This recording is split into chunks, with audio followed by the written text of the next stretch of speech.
Tashidelek, and welcome to Lhagsam again, dear Geshe-la.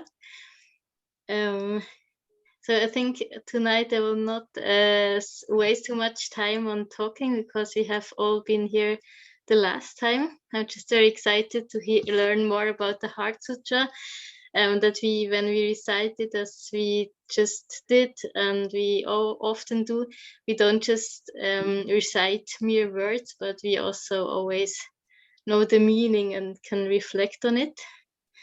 And I would like to announce that we are very happy that we most probably have Geshe-la with us on, I think, 15th and 16th of January in Zurich.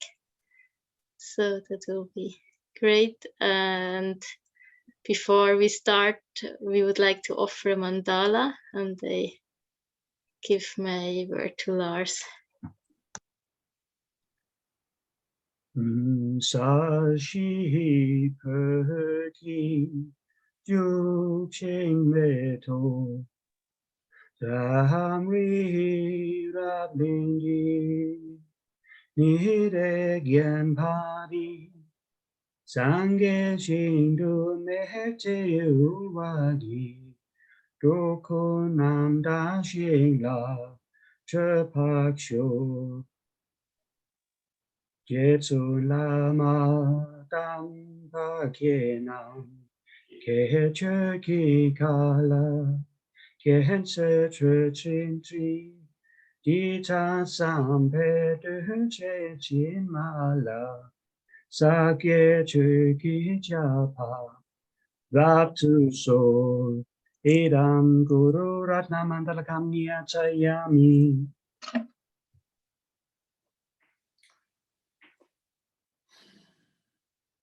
So again, good evening, everyone.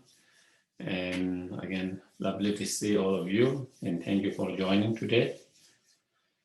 And again, as usual, I would like to start with a short mindful breathing exercise meditation to quiet our mind before we generate good intentions. Watching the breath mindfully for a few moments.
Then we can try to have good intentions. For example, like thinking by us coming together and listening and engaging in discussion, may all of this become cause and conditions to have a correct and unmistaken realizations of the emptiness.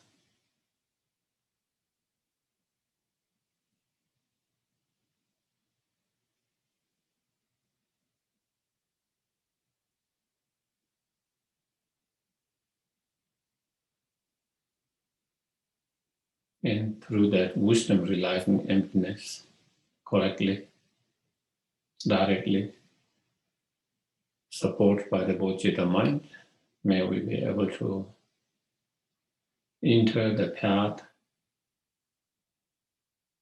of the Bodhisattvas.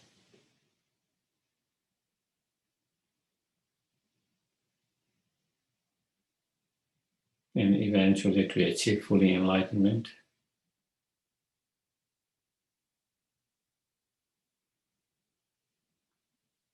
So we can be most and greatest benefit to each and every sentient beings.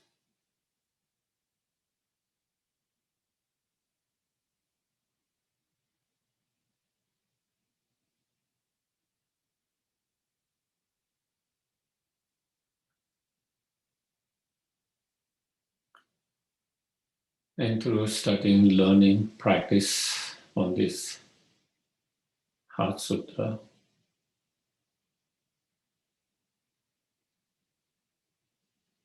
may we be able to purify all the obstacles to have the direct realizations. And accumulate the merit.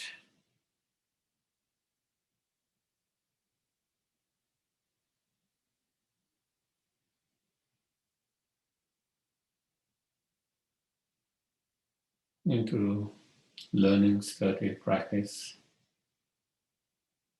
may we be able to reduce our afflictive emotions as much as possible.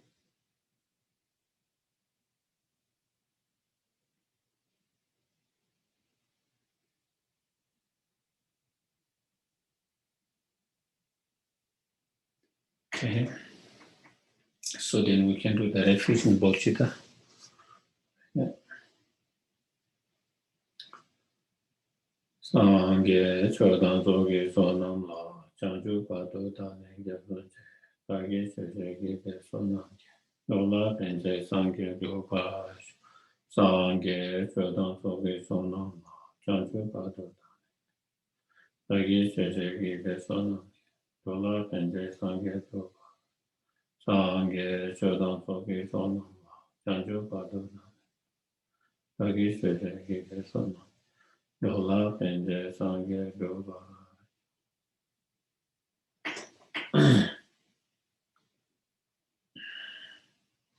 So we have just started the Heart Sutra last week, and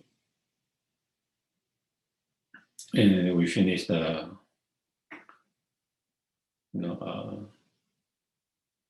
the kind of introductions, and then we are up to the chapter, the actual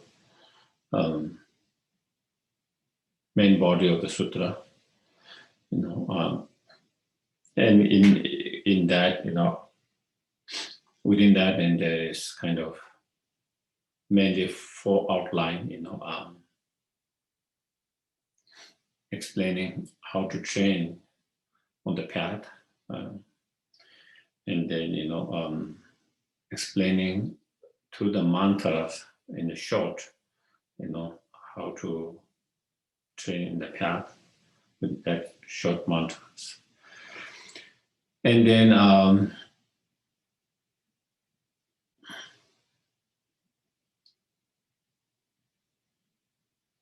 giving the instructions to train in a summary way, and then rejoicing. So that is the main kind of four outline of the main body of the sutra. And within the first, the explanation on training on the path, then there is training on the path of accumulation and preparation, training on the path of seeing, and training on the path of meditations.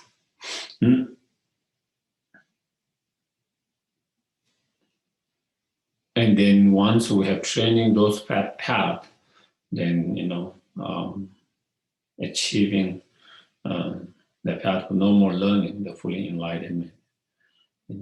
So that, and then in terms of the actual training on the path of accumulation and preparations, before that, then there is the questions asked by the Shariputra and answer given by the Vulture Avalokiteshvara,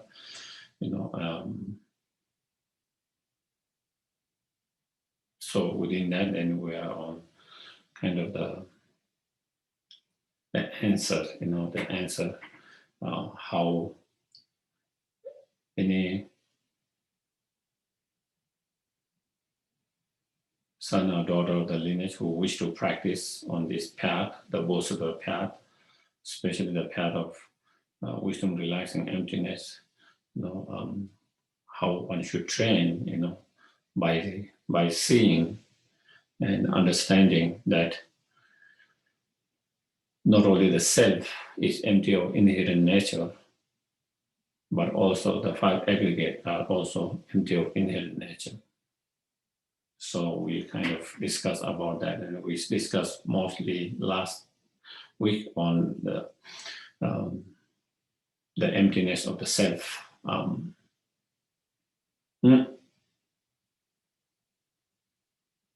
So in terms of the path, during the path of accumulation and preparations, even though the practitioner, the Bodhisattva on that path, even they have their realization of emptiness, even though it's a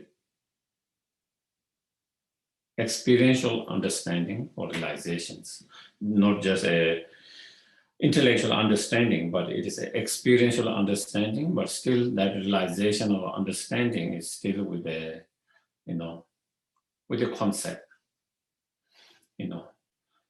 still with the concept. And then when you have that, when you reach the path of seeing, then you have direct realizations, direct realization without concept, direct realizations, there's, and then when you achieve the path of meditations, during the path of seeing whatever you have direct realization, you continue to meditate on that, continue to meditate on the emptiness that you have directly realized or understood, and continue to meditate on that. That has been directly realized. And through meditating on that, that has been directly realized, throughout the 9 bhumis, and by overcoming individual obscurations, then finally, when a practitioner or the Bodhisattva on the path who overcome the most subtle obscurations, subtle of the most subtle obscurations, and when they are free from that, then you achieve the result, the fully enlightenment, and achieve the path of no more learning. So that is kind of little bit kind of general, okay, without. And then so last week we talked, the person is how the self of the person empty of inherent nature. But not only the person is empty of inherent nature, but the very basis of that person, the person's aggregates, those 5 aggregates are also empty of inherent nature, empty of inherent nature, and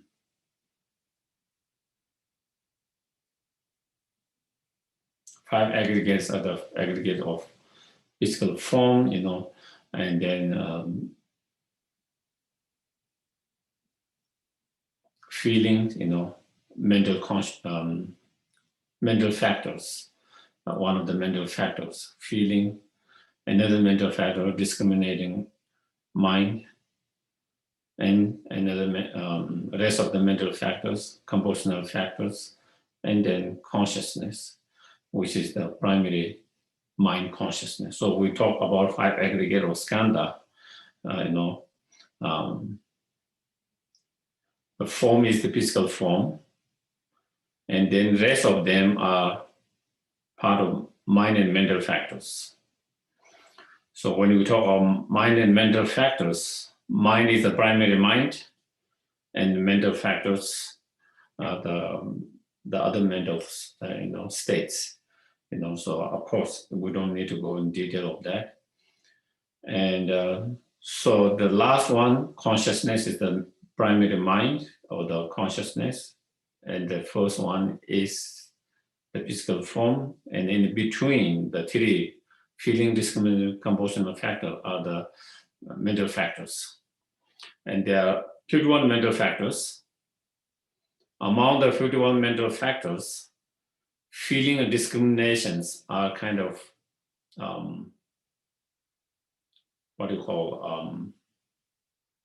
selectively kind of taken from the rest of them. And the rest of the 49 are included in the compositional factors, okay? The 49 mental factors are included in compositional factors. On top of that 49, then you add discriminating mental factors and feeling mental factor, then it becomes 51.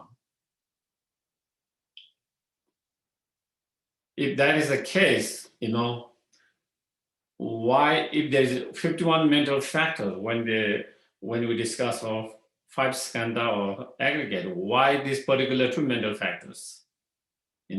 Because there's 51 mental factors. And why those 2, especially about those 2? And because the rest of 49 are included in one category, compositional factors, and that because those 2 play a huge role in terms of how we arising of the delusions. Your discriminating mind say this is good, or this is bad, this is pleasant, this is unpleasant, this is something wanted, needed, this is something unwanted. So our mind kind of first discriminate in that way. On the basis of that discriminations, then we have different feelings. When we interpret it or when we discriminate something as something close, something good, something nice, something positive, something pleasant, then we have a kind of feeling of pleasant feelings when we come in contact with that object. And when you have pleasant feelings, then attachment arises.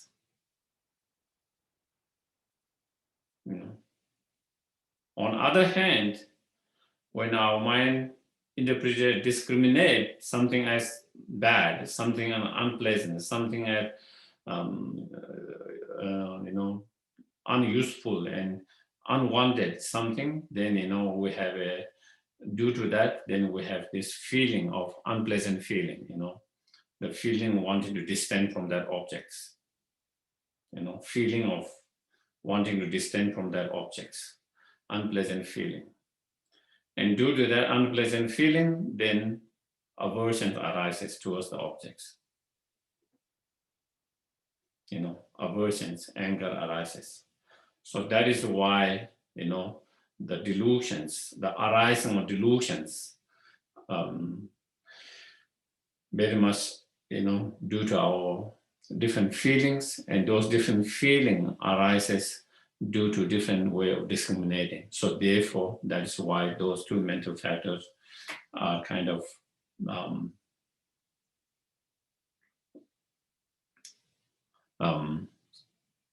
exclusively kind of taken from the rest of 51 mental factors and included part of the 5 aggregates. Okay. So again, just kind of informations. Okay. And so after that 5 aggregates, so then next is starting with the physical form aggregates. The explanation of known as the 4 profound emptiness of the physical form aggregates. and then you try to apply that to the rest of other 4 aggregates and others, all other phenomena, you know. So first one is, we continue from yesterday. So the form is empty. And emptiness, form, emptiness, not other than form, form is not also not other than emptiness. So that is the sometimes known as the four profoundness of emptiness.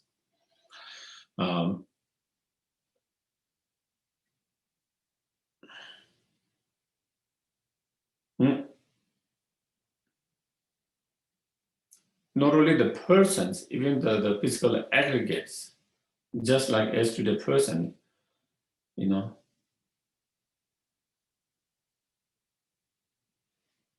When you don't analyze with ultimate analysis, you don't analyze with the ultimate analysis or ultimate examinations, even though there's appearance due to the conditions, due to the many factors and conditions, many parts, there's appearance of physical form and there's function of physical form. Okay? There's appearance of physical form and there's function of physical form due to many cause, conditions, factors, parts coming together. But if you try to really analyze, like yesterday, with that kind of particular analysis, ultimate analysis, what is form, where is the form?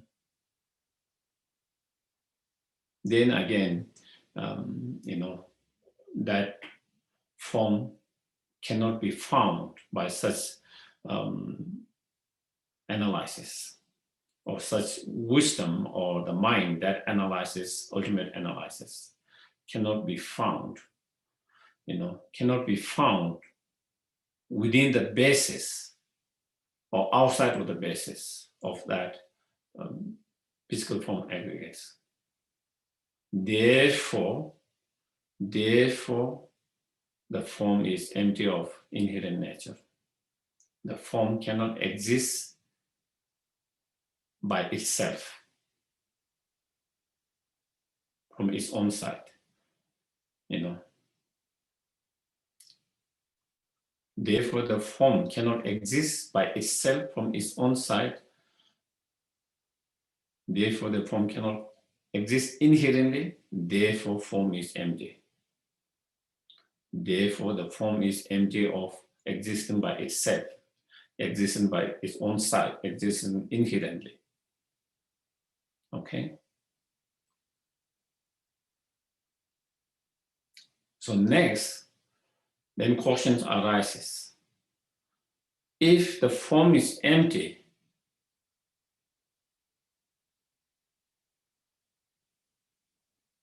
does that mean there is no form at all, physical form at all?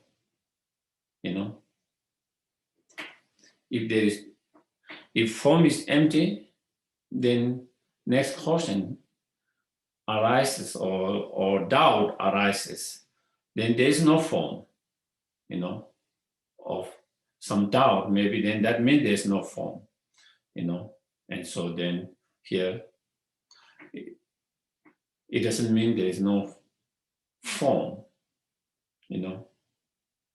Even though there is no inherent existing form, but there is a form that exists and that functions. Therefore, emptiness form, you know. Therefore, emptiness form. So,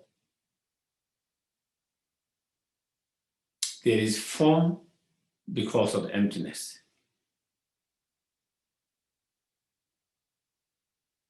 You know, if it isn't for the emptiness, there will not be form.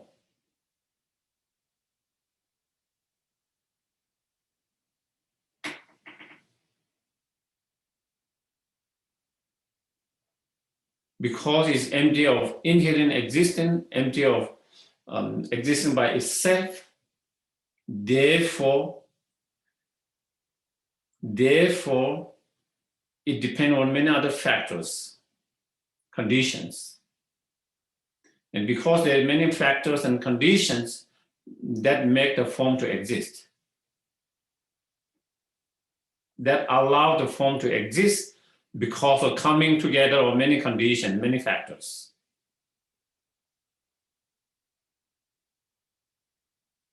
If it was not empty, if it was independent, then there is no coming together many factors and conditions together. And thereby the possibility of form, physical form being formed, coming into existence. And so because of emptiness, therefore form is possible. And that is, as Nagarjuna says,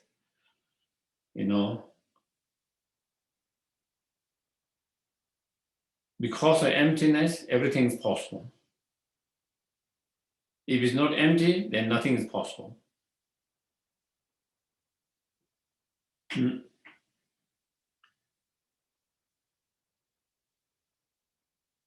So therefore, emptiness form,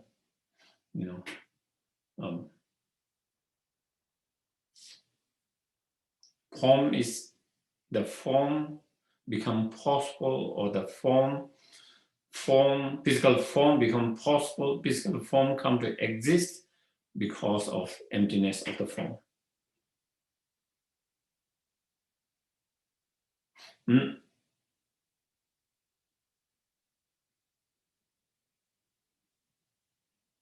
So in here,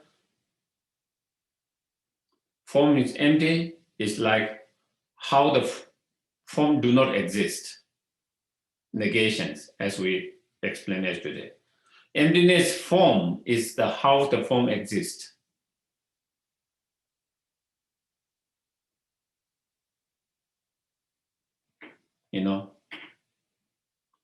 So when form is empty, it means it explains how the form do not exist. How the form do not exist or empty is that it does not exist inherently, it do not exist by itself, its own side, therefore form is empty. Then how does form exist? The form exists by depending on many causes, conditions, many factors. Emptiness form by coming together of the many factors and conditions together. Okay. So therefore, form is like the reflections of the moon in the lake, or the reflection of your face in the mirror, like a mirage, like a dream state, like illusions, So, for example, even though there is no real moon in the lake is empty of the moon. Okay? The lake is empty of the moon. There's no moon itself in the lake. At the same time, while there's no moon in the lake, but there's a reflection of the moon. There's a reflection of the moon, and that reflection is its own functioning, its own appearance and its own functionings. Even it's not the moon, but not the actual real moon, but it has its own functioning, similarly like that,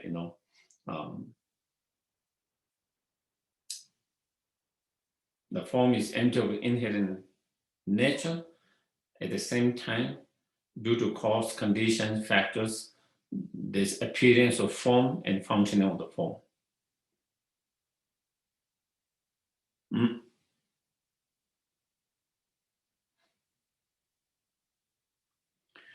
So emptiness is not other than form. So what it means, next one, when you talk form is empty, so we are talking about emptiness. Emptiness itself is permanent. Emptiness form, the form is impermanent.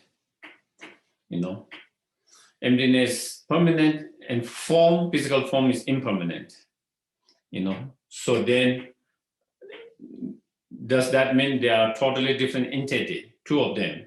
The form and emptiness of form, are they two completely separate or different separate entity? And so here's emptiness not other than form, means the emptiness of the form and the form itself, their entity is not separate, they are same entity. Even though one is conventional truth, one is ultimate truth, okay? The emptiness is ultimate truth. The emptiness of the form is ultimate truth. The form is conventional truth. But they are not separate entity. So therefore emptiness is not other entity than the form, or the emptiness of the form is not other entity than the form itself. So they both are in same, for example, the empty of the moon in the lake and the reflection of the moon, they are there together at the same time. And we can understand with our direct perceptions that while we see in the lake empty of real moon, at the same time there is also the reflection of the moon, both at the same time together.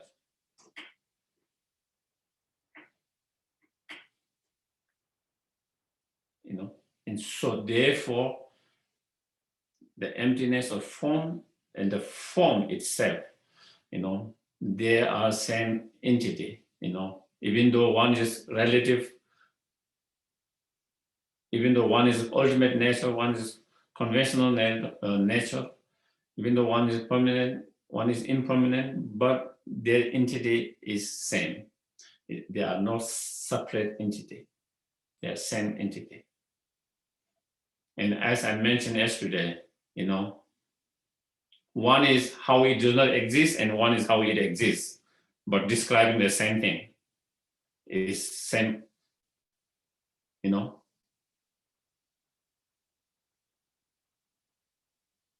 We are not describing about two different separate entity.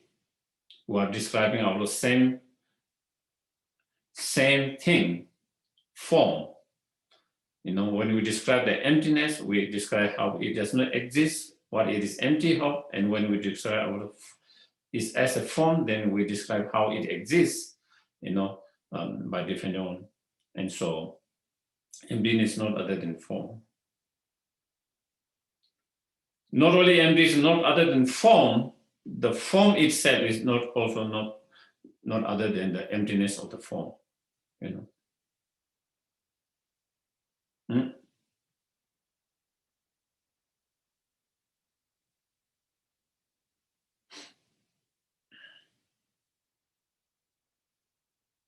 You cannot find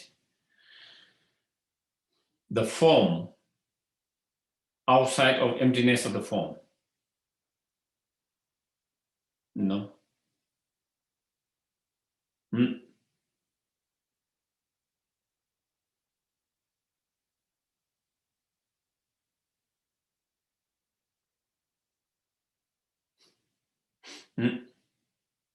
So form is also not other than emptiness. So first, you describe form is empty, the ultimate truth.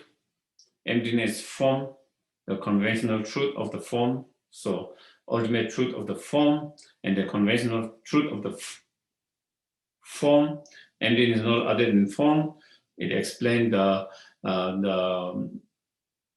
how those two truths of the form are not separate entity, but they are same entity.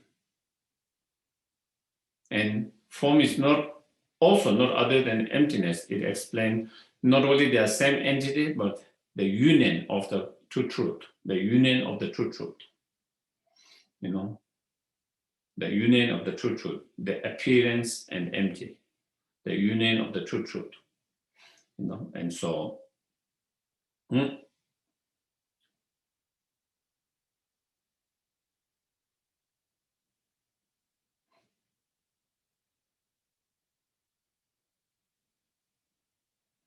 So as here is same as Chandrakirti explained, you know, in each and every phenomena, there is true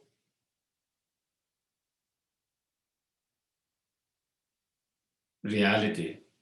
In each of all phenomena, there are two reality, ultimate reality and conventional reality. In every phenomena, there's existing true reality simultaneously, same time, you know. In each of phenomena, there's true reality, you know, and those two reality in each of those phenomena are same entity. They are not separate entity.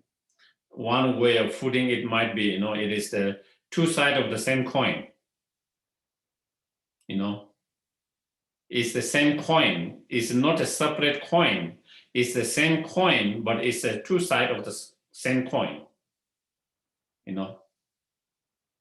So maybe we can understand more like that, same entity, you know. It's the same coin. Basically, it's the same coin, you know. When we describe ultimate, we describe from one side of the coin. When we describe the conventional truth, we describe the other side of the coin. But basically, it's the same coin. They are not.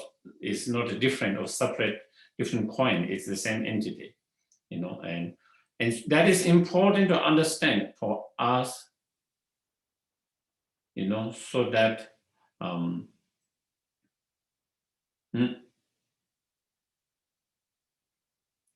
So that when we have a correct understanding of the emptiness, that we don't reject the conventional world. Do you get it? So that we don't reject the conventional world, or correct understanding of emptiness does not contradict the conventional world. If we don't have that understanding, then when you have, you know, when you do that kind of analysis, how it does not exist, and you come to a conclusion that it does not exist and empty, then it feels like it contradicts the conventional reality. Then that means there is no me, there is no others. That means there is no this, there's no virtue, there's no non-virtues, there is no moral, there's no immoral. You know, you reject and you contradict all this conventional world. When we do that, then that means our understanding of emptiness is incorrect. If our understanding of emptiness is correct, unmistaken, it should not reject and contradict the conventional world and conventional reality. There should be the conventional reality and ultimate reality, or conventional phenomena and ultimate phenomena. They should be supporting each other, not contradicting each other, when you have correct understanding. So I think that is important to that really understand these two reality are same entity, like this, two different sides of same coin. Okay. And then so the next one, you know, in the same way, you know, feeling. So you do same meditations, you know, feelings, emptiness. I mean, feelings empty. Emptiness is feeling. You know, emptiness not other than feeling. Feeling is also not other than emptiness. And we apply that, and then discrimination, compositional factors, and the consciousness are empty. You know, so each of them, you try to apply each of them, you know. Each of them are empty, and emptiness is each of them. Emptiness not other than each of them, and each of them is not other than the emptiness. Okay, so up to here, in terms of the path, up to here, it explains the path of accumulation and path of preparations, you know. And next one, then start the path of seeing, okay? Path of the seeing. And when you enter the path of seeing, then you have direct realization of emptiness, you know, and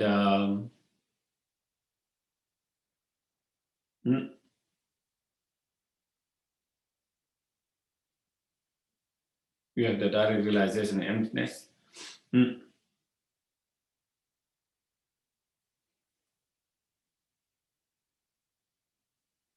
And you become known as Arya noble beings. And then you become the real Sangha, you know. So once any beings Arya Sangha, then individual become a Sangha. Ordinaries, then it has to be a community. One individual cannot be a Sangha. The community becomes Sangha. But once you have direct realization of emptiness, you become Arya, then even as an individual, you become a Sangha. Individual Arya Sangha. You know, so then it doesn't have to be a community. Individual can become a Sangha, or is a Sangha once you have that. Arya, so then you become as an Arya, you know, or noble beings, you know. So that is when you achieve the path of seeing. So then, yeah, so next one, explain the path of seeing. So there, Shariputra, likewise, all phenomena are emptiness, without characteristic, unproduced, unceased, stainless, not without stain, no division, not fulfilled. Sometimes, again, these are known as the 8 profoundness of emptiness. You know, so there are 8. And here it explains, you know,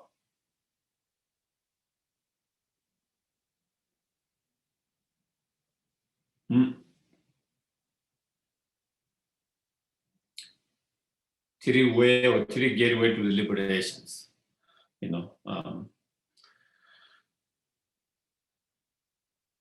The first one, where it says phenomenal emptiness, it explains, you know, the nature of the phenomena is empty of inherent existence, empty of truly existence, empty of independent existence, as mentioned before. Okay, and that is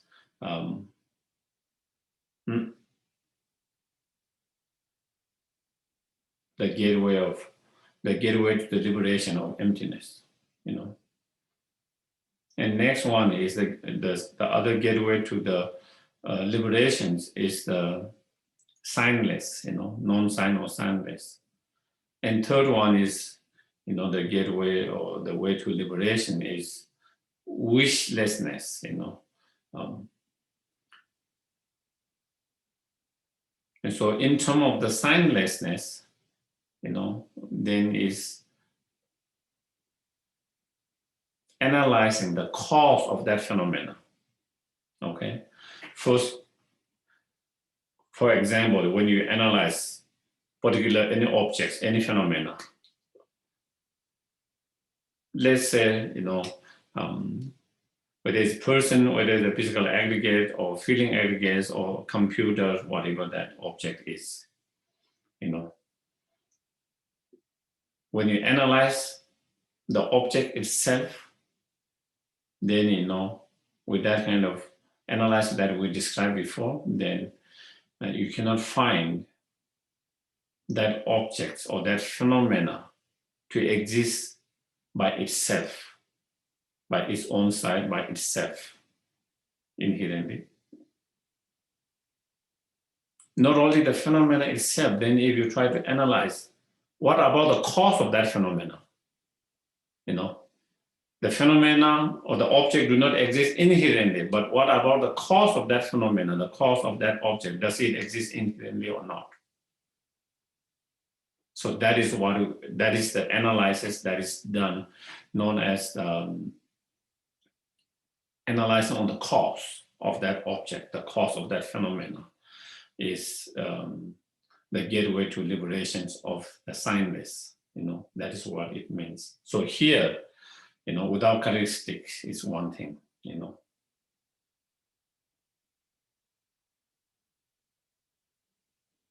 The cause of that phenomena, the cause of that objects. For example, we take form. For example, form, even the cause of the form has its, conventionally, it has its own characteristic, unique characteristic and general characteristic. The form and the cause of the form has its own unique nature, unique characteristic that is different from non-form, okay? And then there is general characteristic that is common generalistic, that is shared by feelings, form, feeling, discriminations, conventional factors, all that is, they all are impermanent nature, that is the common kind of characteristic or nature. Even though conventionally there is a unique and uncommon as well as common characteristic or nature of those form and other phenomena, but there is no inherently existing unique characteristic or common characteristic. Are we clear here? So that is what I mean without characteristic. Without characteristic means there is no inherently existing characteristic. But there is non-inherent existence characteristic. On conventional level, due to many cause, conditions, factors, there is unique characteristic of each of those phenomena. Unique and common characteristic. But there is no inherently existing characteristic. So therefore, without characteristic. Unproduced,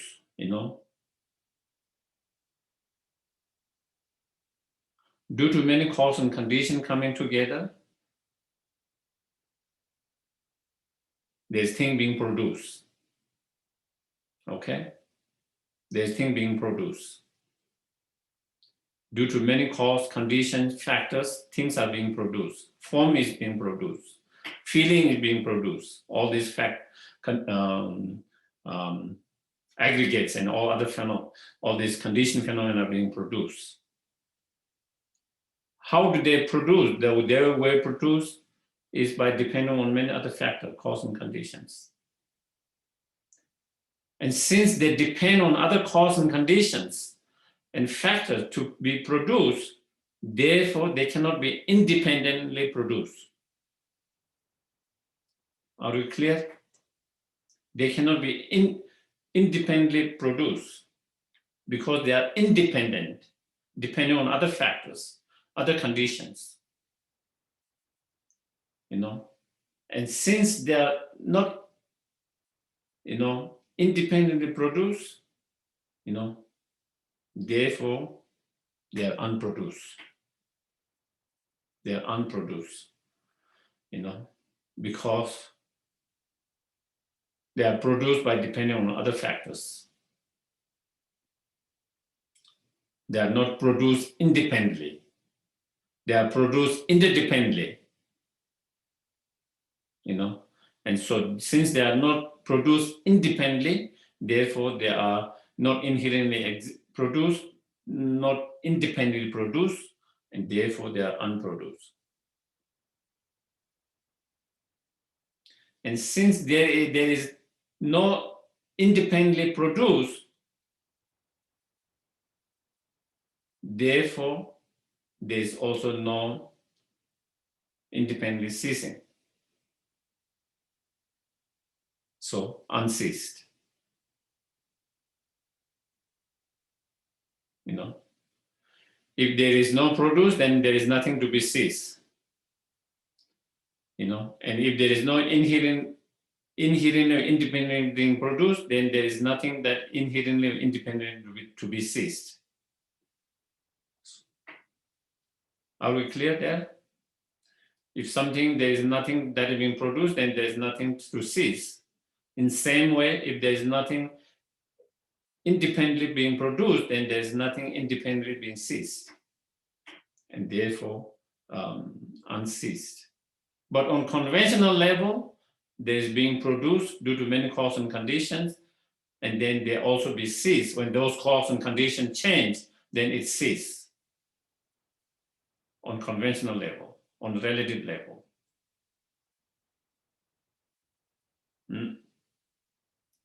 So, in terms of the cause.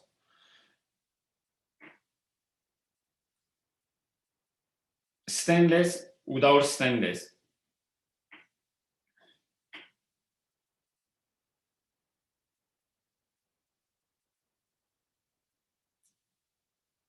On conventional level, there's a stain of the karma, contaminated karma and the delusions that are the cause of the samsara and the sufferings. That is the stain.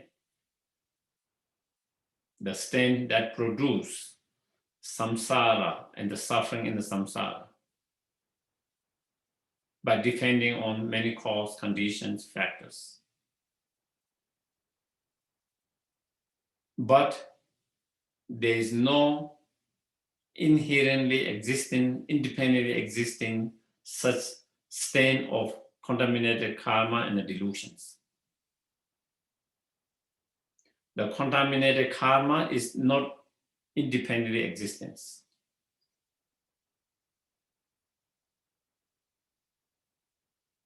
Karma coming into existence because of many factors coming together. The delusions arises because of many causes and conditions. And therefore, delusions interdependent. Therefore, the delusions is not independent. Therefore, both the contaminated karma, the stain of contaminated karma and delusions are empty of independent existence, inherent existence. Therefore, stainless. Okay? Stainless here means there's no independent existing stain.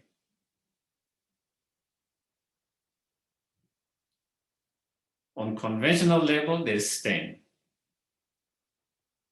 due to many causes and conditions, but there's no inherently existing or independently existing stain, therefore it's stainless. Not without stain.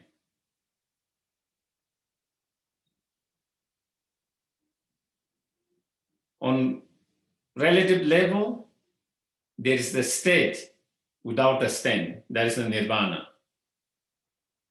Okay? There is the state without a stain, that is the nirvana. You know, when your contaminated karma and the delusion are being cleared, cleansed, purified, destroyed, then you achieve state beyond stain, state beyond sorrow, state beyond stain. You know, that is the nirvana. But there is no inherently existing nirvana or state beyond the stain. There is no independent or inherently existing nirvana or state beyond the stain, therefore not without stain. Even though there is a state without stain, but there is no inherently existing state without stain. So therefore, not without stain.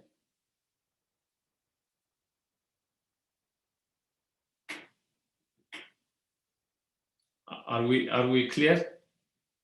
Yeah. Yeah. So, and this is similar to in one of the materials writing.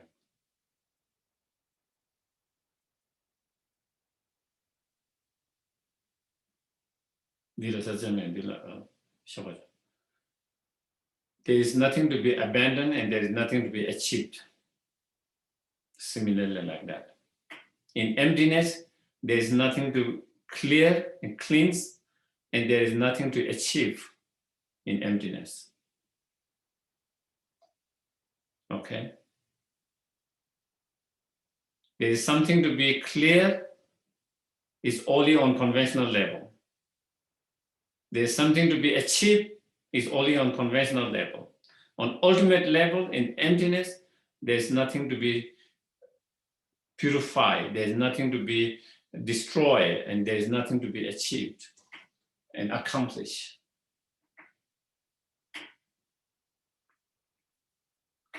So up to here is, the gateway to the liberation of signless. And next to not deficient, not fulfilled is the gateway to the liberation of wishlessness. So that this one is, analyzing on the result, So first analyzing on the nature of the phenomena itself, then analyzing on the cause of the phenomena, and then analyzing on the result of the phenomena, and not deficiency.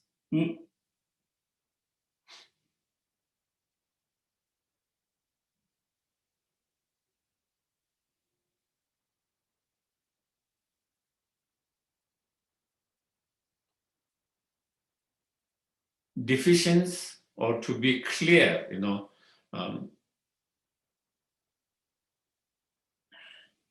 there is something to be clear, so the afflictive emotions. And the root of those afflictive emotions, the fundamental ignorance, is something that need to be clear, that need to be eliminated, that need to be destroyed, on conventional level, on ultimate level. On conventional level, on relative level, it is something that need to be destroyed, and that can be destroyed, those afflictive emotions, the fundamental ignorance, the root of those afflictive emotions.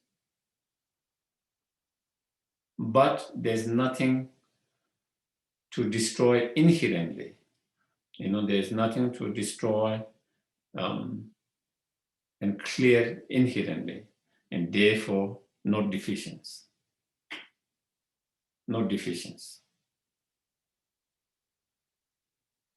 There's nothing to destroy inherently. There's nothing to destroy independent existence, afflictive emotions, and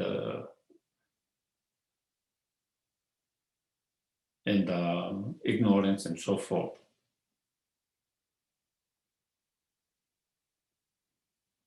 On other hand, not fulfilled.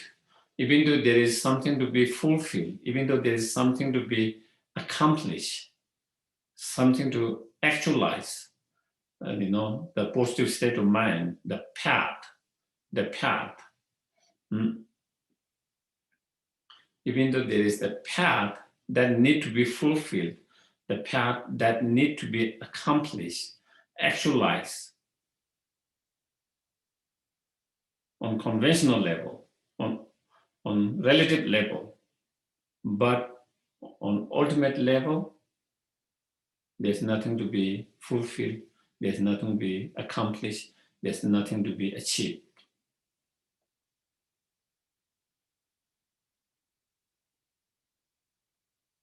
So wishlessness, because there's nothing to wish for. Do you get this? There's nothing to wish to. in ultimate, in emptiness, there's nothing to wish for, the result, and so therefore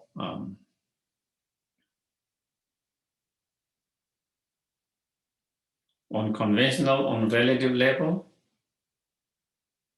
there's the result that we wish for, there's the path that lead to that result, there's the persons that engage in the path, there's the persons who engage in the path, there is the path that lead to the result, and there is the result that can be accomplished, that can be fulfilled, that can be achieved. But all are only on conventional level, only on relative level.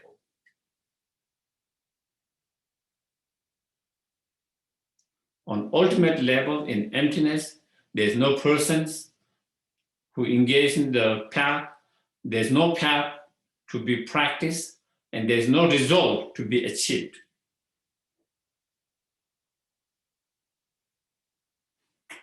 And when you understand that, it's interesting because from the ultimate point of view, when you understand there's no result to be achieved, there's no path that leads to that, there's no person who is engaged in that, you don't have any kind of grasping, clinging, attachment to any of them. There's no object to be attached. There's no object to be clinging to.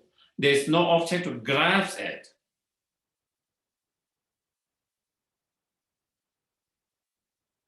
Not even the result, not even the path.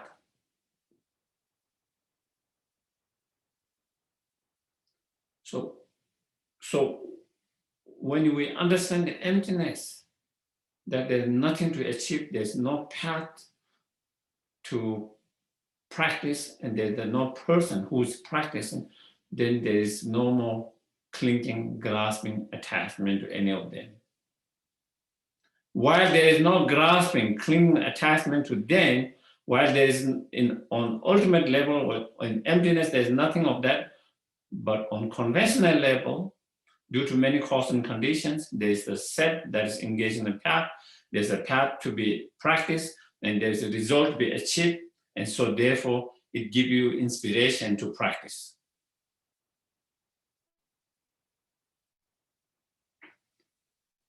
So while you have the inspirations, you have the energy, the wish to practice, but without any clinging, grasping attachments. When you have understanding both truth, do you get it? When you have both truth, then you don't, if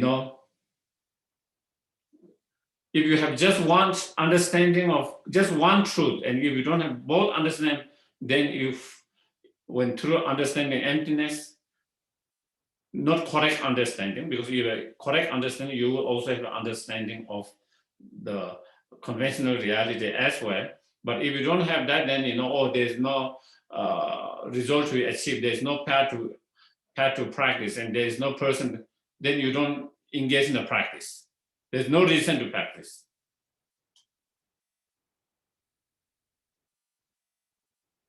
If you don't have understanding of conventional reality.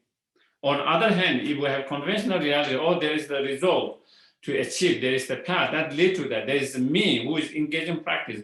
If you don't understand the emptiness, then we get clinging and grasping to all of them.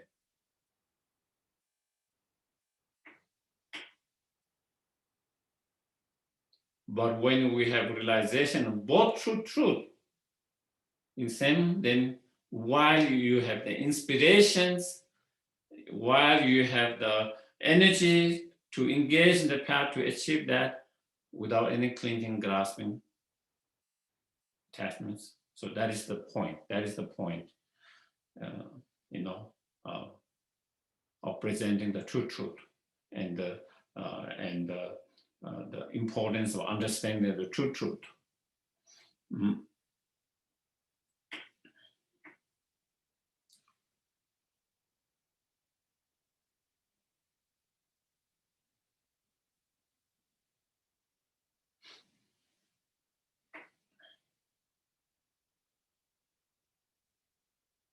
Okay.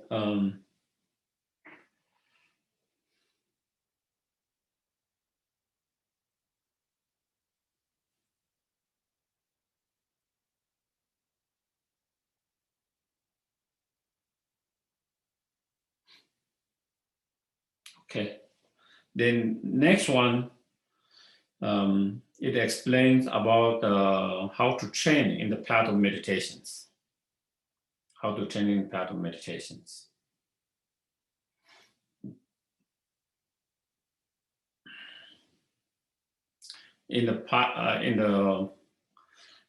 Of course, in the training in the path of meditation, then then 9 bhumis, sometimes it's 10 bhumi. The first bhumi is the path of seeing. The first bhumi is the path of seeing, and then the rest of those 9 bhumi is part of the path of meditations.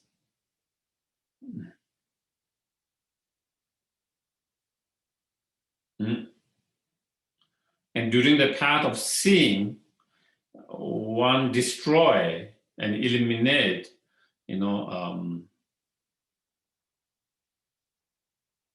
what is known as, three delusion to be abandoned at the path of seeing, and one of them is,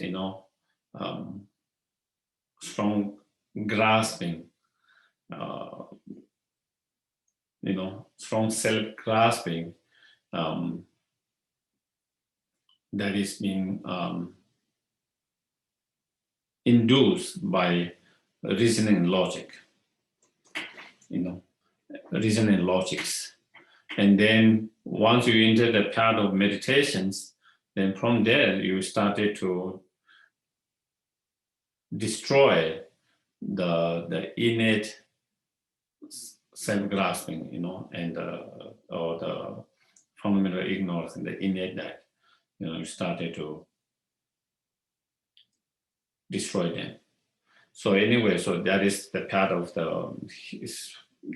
so from the path of meditations here, Shariputra, therefore in emptiness, there is no form, no feeling, no discrimination, no composition, no factor, no consciousness.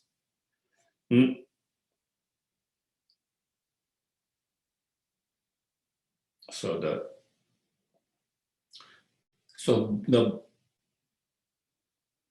a practitioner here, of course,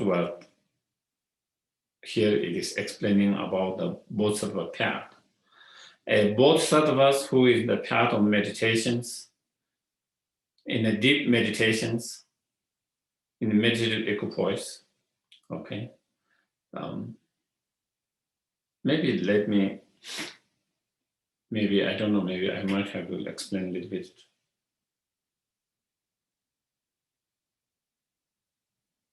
Whether it's in the path of seeing, path of meditation, generally there is, kind of two meditative equipoise and post-meditative equipoise in their practice, okay? And also within the meditative equipoise, then there are two different states,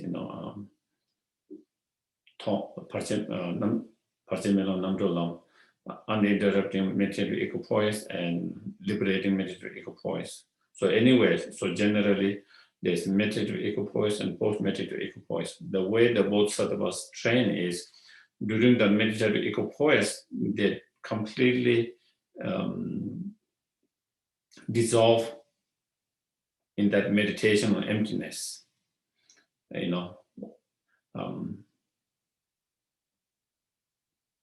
deep meditations on emptiness. And when they come out of that meditative equipoise, and when they are post-meditative equipoise, then they engage into the practice of generosity and other practices, other bodhisattva practice to accumulate merit, So they go alternately meditative equipoise, post-meditative equipoise, meditative equipoise, post-meditative.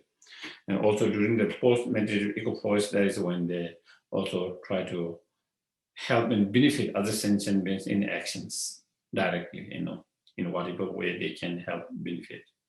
So the meditative equipoise supporting the post-meditative state, and post-meditative state supporting the meditative equipoise, supporting each other. That is how they engage. So during the meditative equipoise, when a practitioner, such as that Bodhisattva, Arya Bodhisattva, who is in meditative equipoise, in emptiness, the only object that appears is the emptiness, nothing else. There is no dualistic appearance. Okay? There is no dualistic appearance. When you talk about dualistic appearance, there are many different types of dualistic appearance we can talk about. One appearance of dualistic appearance is the appearance of objects as inherent existence. Okay? The appearance of object. The object appearing as inherent existence, that's one dualistic. So during that meditative equipoise, of course, there is no appearance of the object appearing inherent existence. Then there is another kind of dualistic appearance. Even though the object might not appear inherently, but there is appearance of subject and object. You know, there's the subject, the mind who is meditating on the object and the mind who is meditating, or the subject, the persons, and person who is meditating on emptiness. The object is the object will be the emptiness, and the subject will be the person who is meditating on that, or the mind who is meditating on that. So when you have that kind of subject and object appearance of that, that's also dualistic.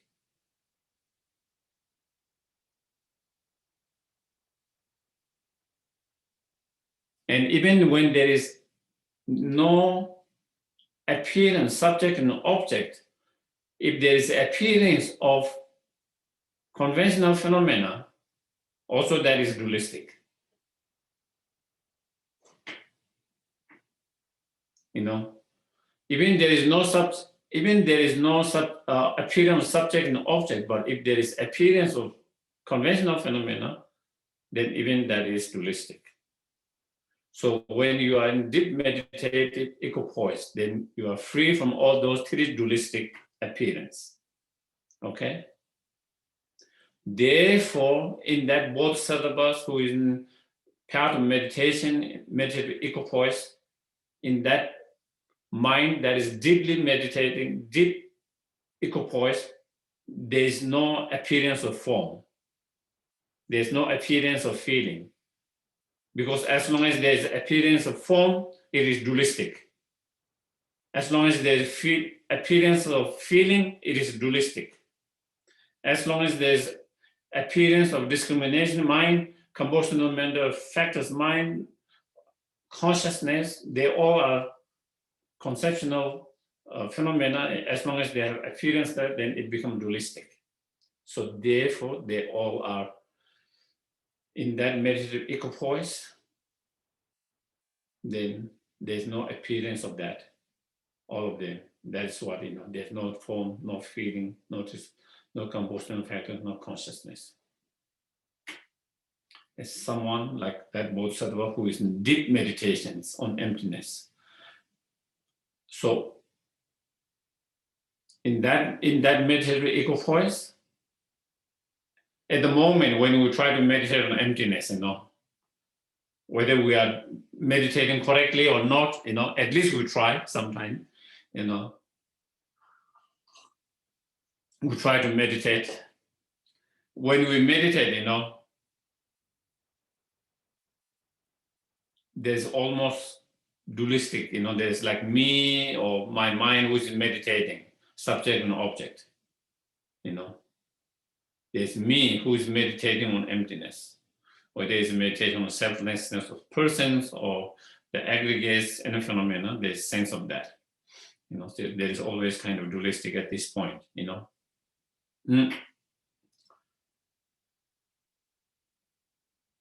kind of separate. There is person who is meditating, and there is the object that we're trying to meditate on. But in that meditative equipoise, there's no appearance of that, as I mentioned. It's like, it's not like you are watching the water from the above. You are in the water now. When you are in the water, when you are swimming, you are in the water, you there. Instead of watching from outside there, seeing the swimming pool there, or the lake there, And a lot of time in the scriptures, they describe, water being poured into the water. When you pour water in the water, you cannot separate it. Those two waters, So there is no separation. In that meditative, there is no separate of appearance of subject and object. In that meditative equipoise, it's like being water poured into water, cannot differentiate. In that meditative experience, in that meditative state, okay?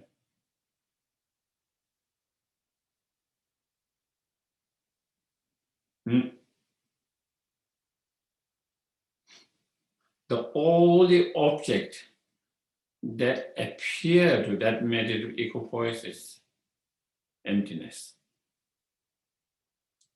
Emptiness. That is the only, the only object that appears to that mind is emptiness.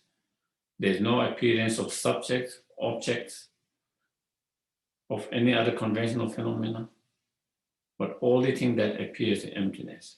And therefore, in the same way, there's no eye, no ear, so there's no appearance of eye, there's no appearance of ears in that.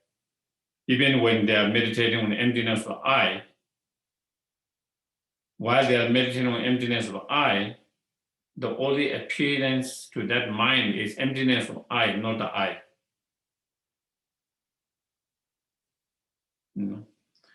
So no eye, no ear, no nose, no tongue, no body, no mind,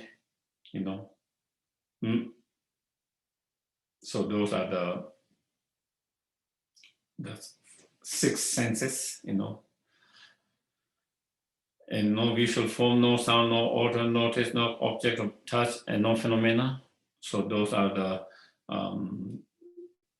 the six objects, six objects, the six senses, and on the basis of that six object and senses, then there is six consciousness, the eye consciousness, the ear consciousness, nose consciousness, the tongue consciousness, the body consciousness, and mental consciousness. So those are 18 constitutions or elements, known as. And so again, all those exist by depending on each others. They cannot exist by itself. There can't be eye consciousness if there is no eye sense and visual form. The eye consciousness can only arise and manifest by depending on the object, the visual form, and by depending on the eye sense organs or faculties. Therefore, the eye consciousness cannot exist by itself without depending on others. Yeah? Also, the eye sense faculty cannot exist by itself without depending on the consciousness and the objects. We can only talk about eye sense faculty as a eye sense faculty because it gives rise to the eye sense consciousness. Are we clear? The reason why the term we use, this is the eye sense consciousness, is because this I sense faculty is because by depending on this, it gives rise or manifesting of I sense consciousness. If there's no I consciousness, then we wouldn't talk about this. We wouldn't have the term this as a I sense faculties. We wouldn't, So it's very much dependent on that. Also, without the object, visual form, that cannot be I sense faculty. Without the I sense faculty and the consciousness, the subject, there cannot be the visual form that is the object of those consciousness. Sometimes that might look a little tough for us, don't we? To us, it seems it doesn't matter whether there is eye consciousness or not. The glass is glass. There is always going to be there. That is how we feel, isn't it? Whether there's any consciousness or not, whether there's a person or not, the computer is always going to be there. The glass is always going to be there. The object is always going to be there. How can you say that it cannot exist without the consciousness perceiving it? That is kind of, I think, more difficult for us to understand how that object exists by depending on the consciousness without,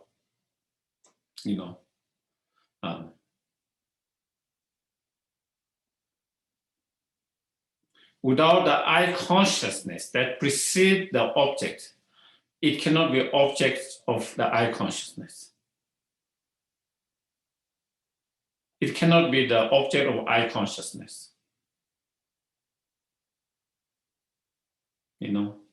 How can you call it is an object of I consciousness when there's no more if there's no I consciousness at all? So there's no object if there's no subject. There's no subject if there's no object, and there's no object if there's no subject. They are mutually dependent on each other.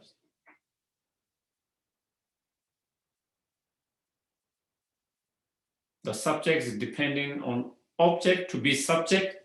The object is dependent on subject to become object.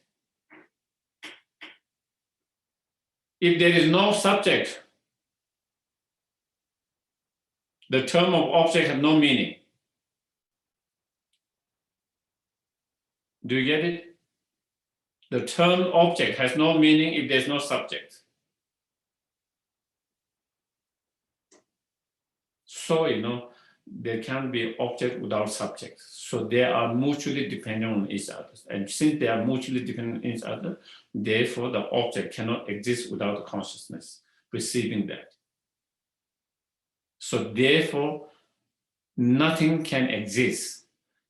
The object, the consciousness, and the faculties, nothing can exist by itself,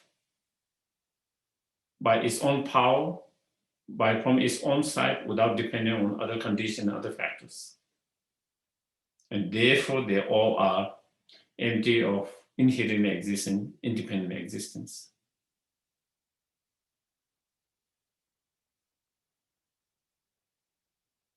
They can only exist and come into, they can only exist and functions only or depending on other factors.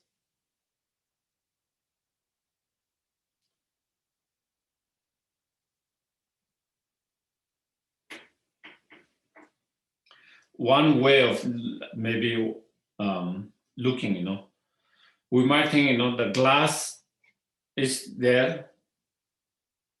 If there's no one here, is there glass? It's not about no one. There's always consciousness perceiving that.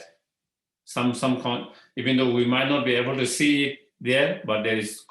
If there's no consciousness at all perceiving that, then there can't be that object. And it's hard for us to understand, sometimes. But even from whatever small I understand from the quantum physics, or their explanation, come to the same thing. you know. Without the observer, the subjects, the observer, things, matters does not exist as a matter. Energy does not exist as energy. You know, only on the basis when there's an observer, then that seems to exist in that way. When there's no more observer, then, you know, and so,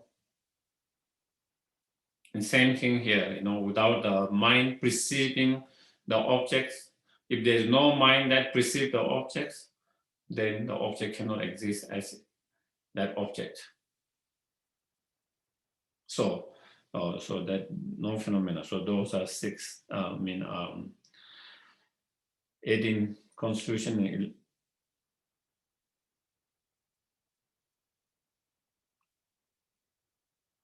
Yeah, I think.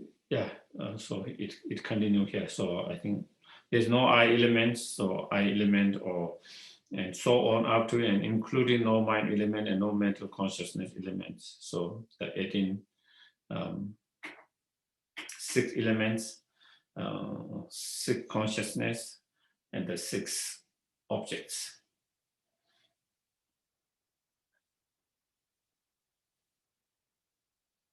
So any questions so far? Does anyone have any questions?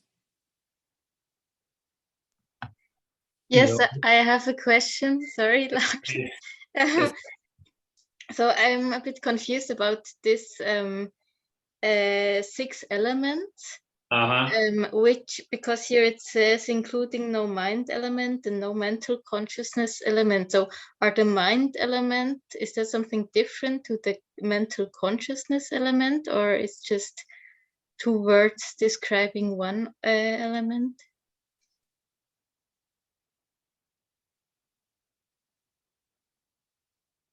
So there's no I element or the faculties, you know, up to 6, okay? Eye, ear, nose, tongue, bodily, and mental elements, okay? Those are the 6 sense faculties or elements. No mental consciousness elements are talking about the consciousness, the 6 consciousness. Before that, it talked about the, you know, the forms, the objects, you know, no visual form and so forth. Those are the 6 objects. I think in that first one, it talked about the, what we call 12 senses. And when we talk about 12 senses, then it's the 6 faculty senses power, sense power, and then 6 objects. And then next one is talking about the 18 elements. 18 elements are the 6 objects, 6 sense faculties, and 6 consciousness. And let me see it in Tibetan, maybe. I'm trying to see if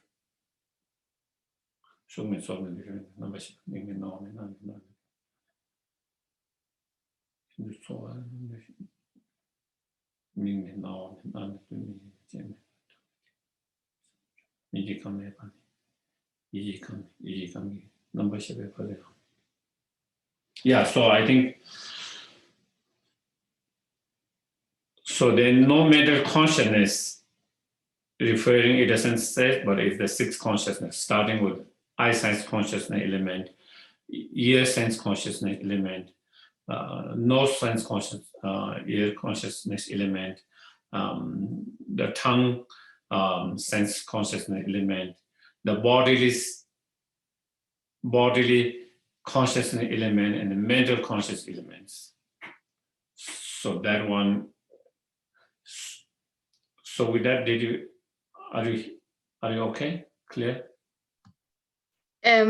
Yes, so that means it refers to another set of 6 elements. No, up to here, there where it says no phenomena, starting with no eye, ear, nose, tongue, body, mind, no visual form. This is the 12th in a lot of teaching. Sometimes they describe all the conditioned phenomena kind of can be contained within the 5 aggregates. Sometimes they explain it can be contained within the 12 senses, 12 sense Geshe-la, sense power. And then sometimes when they expand it, then it becomes 18 elements. So in the earlier, it explained about the 5 aggregates, they do not exist inherently.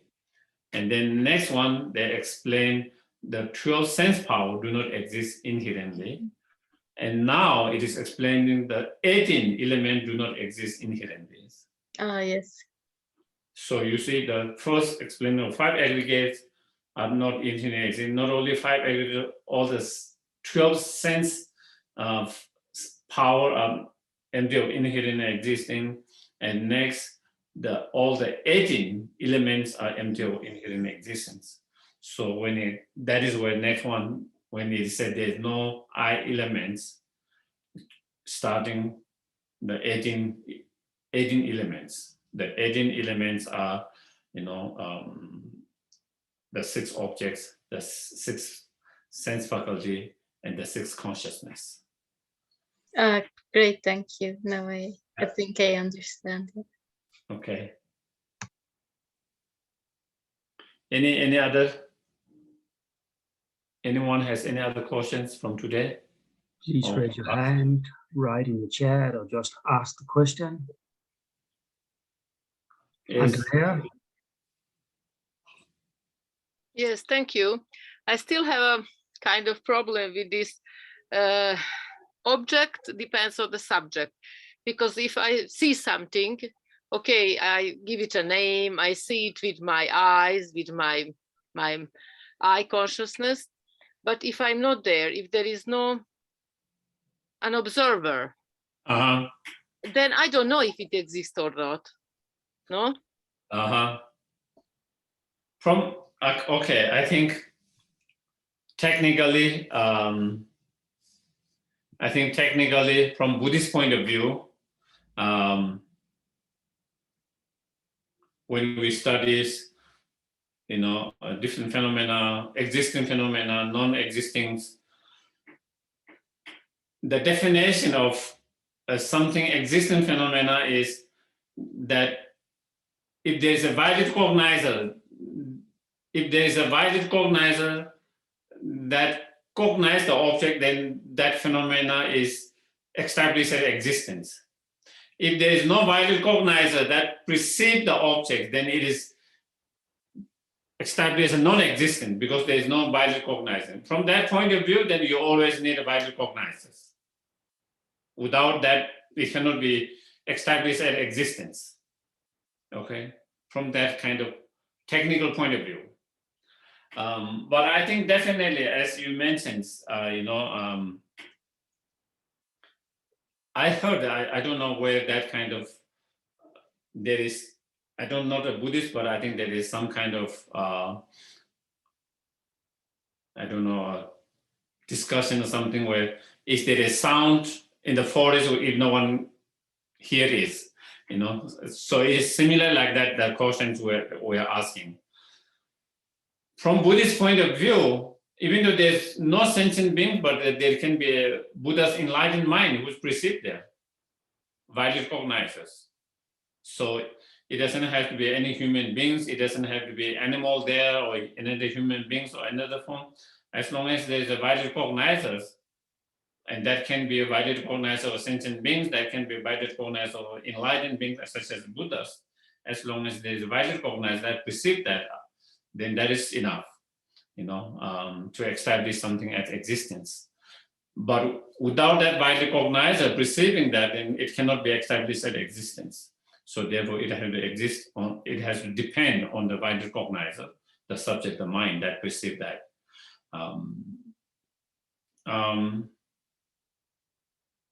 yeah, so that would be one thing.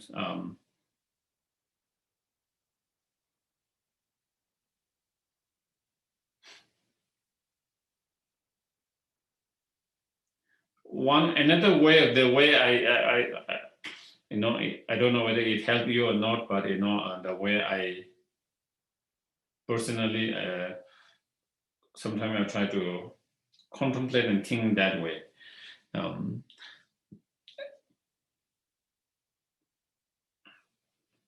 I see it here, glass, okay, and again, you know,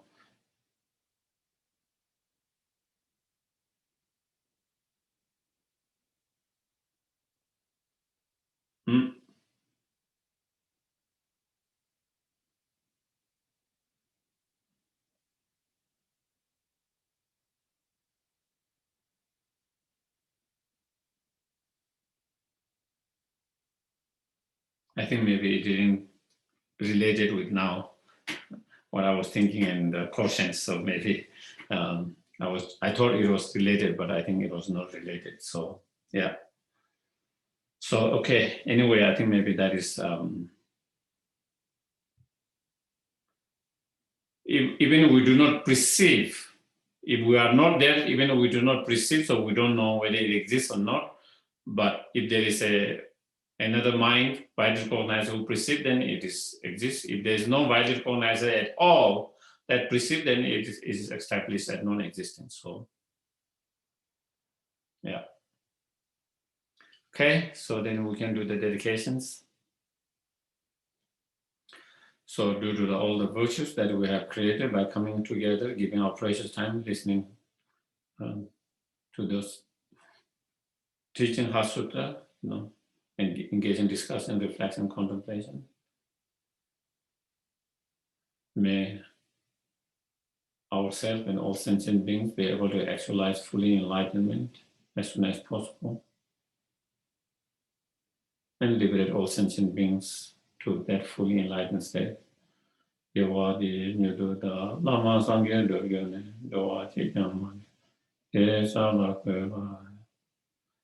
dedicate for those who have not actualized the Bodhicitta mind, true Bodhicitta, ultimate and conventional Bodhicitta mind, them to actualize, and those who have ultimate actualized, not to diminish, but increase more and more.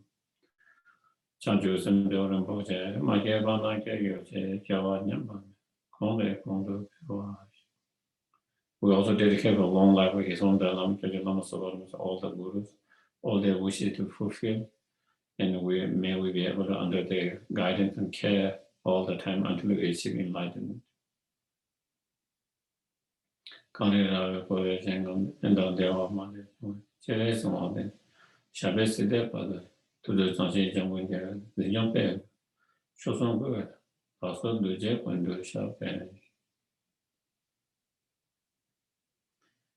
Thank you very much, everyone. Thank you. Thank you very much, Geshe-la, and we are happy to have you next week again to explain us the rest of the Heart Sutra. Thank you. Thank you. Thank you, Geshe-la. Thank you, Geshe-la. Thank you, Geshe-la.